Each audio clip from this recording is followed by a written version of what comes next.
Com va dir el mossèn Josep Pauses durant l'ofici de festa major, si no tenim cap festa, ens la inventem. Així som els sitgetans.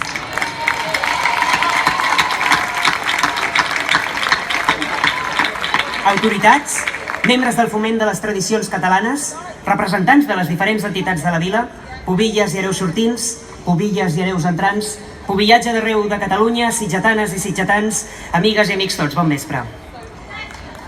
Us he citat unes paraules d'en mossèn Josep Pauses, ja que ell, amb el seu característic toc d'humor, va reflectir força bé el que som els sitgetans.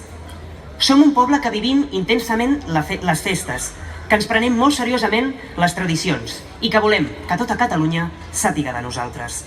I aquí entra en joc el meu paper com a hereu de Sitges 2018, perquè he volgut representar la nostra vila amb aquesta intensitat, compromís, serietat, humor, alegria i emoció que ens caracteritza com a poble.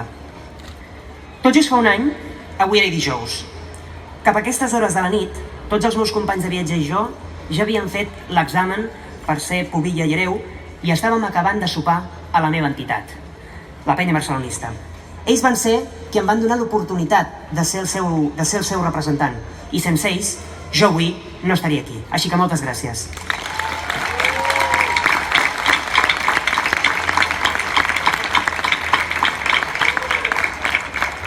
I parlo d'oportunitat perquè ser l'hereu d'una entitat de la vila, de qualsevol d'elles, i ser a més el representant de Sitges, és una oportunitat que comporta una gran responsabilitat. Perquè viure la cultura, les festes i tradicions de la vila com a hereu de Sitges ha fet canviar la meva manera de viure i veure aquestes tradicions tan nostres.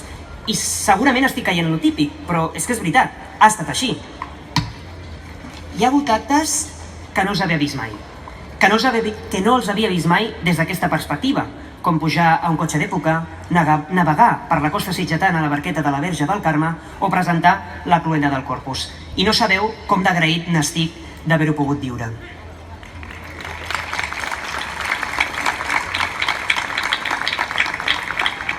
I a més de voltar per Sitges, també hem voltat per Catalunya.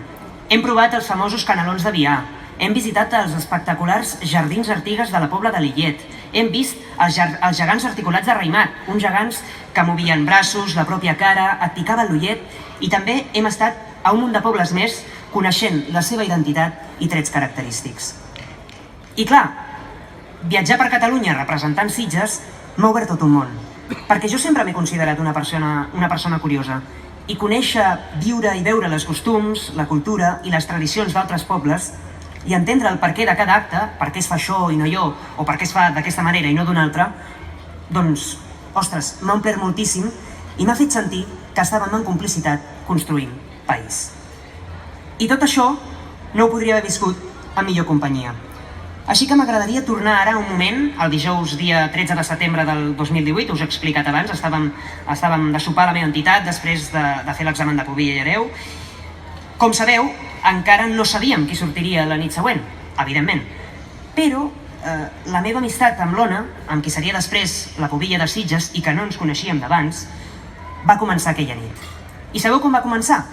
Doncs d'una manera sorprenent, perquè només va caldre dir la paraula moixiganga perquè l'Ona l'escoltés, em pugés sobre les seves espatlles i em fes fer de candeler de la moixiganga.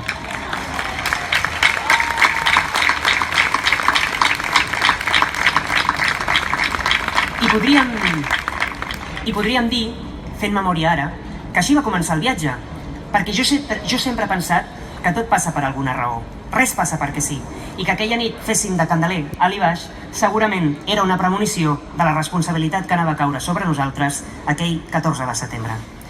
I amb l'Ona, i evidentment amb tots els meus companys i companyes de viatge, hem viscut moments molt emocionants, moltes vivències, que me les guardo per sempre.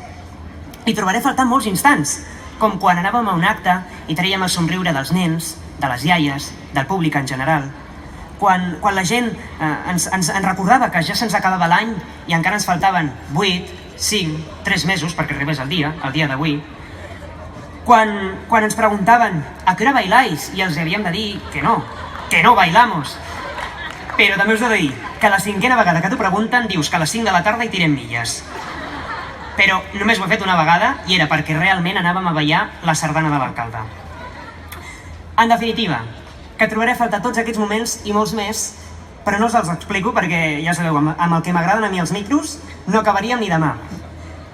Però, sens dubte, i ja per anar acabant, un dels moments més màgics d'aquest any ha estat el final de la processó de Sant Bartomeu. Quan arribes a la processó de Sant Bartomeu, quan arribes al final de la processó de Sant Bartomeu, amb el ciri a la mà, i mires els balladors, els músics, amigues, amics, coneguts. Alguns no et veuen que els estàs mirant, d'altres se n'adonen i et tornen la mirada. Algunes d'aquestes són molt especials, algunes són d'emoció, altres de tristesa i altres d'il·lusió, perquè saben que durant la festa major de l'any vinent els hi tocarà estar on estava jo, representant a la seva entitat i vila com a pubilla o hereu. Per tant, aquell joc de mirades tan especial us asseguro que el tindré en el record per sempre.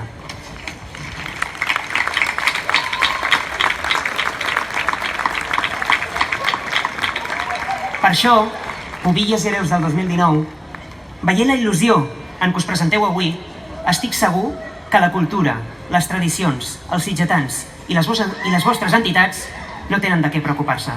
Molta sort, molts encerts i gaudiu de l'any, que passa molt ràpid. I us ho diran les meves espardenyes, que ja estan gastades i plenes de cera, el vellut del meu vestit, que ja està perdent el seu encant, i ara ja és hora que us digui adeu. Però no, sense recordar-vos que ja arriba Santa Tecla, i és que, com ja sabeu, aquí, a Sitges, si no s'apropés una festa, ens la inventaríem. Gràcies, Sitges, per aquest any.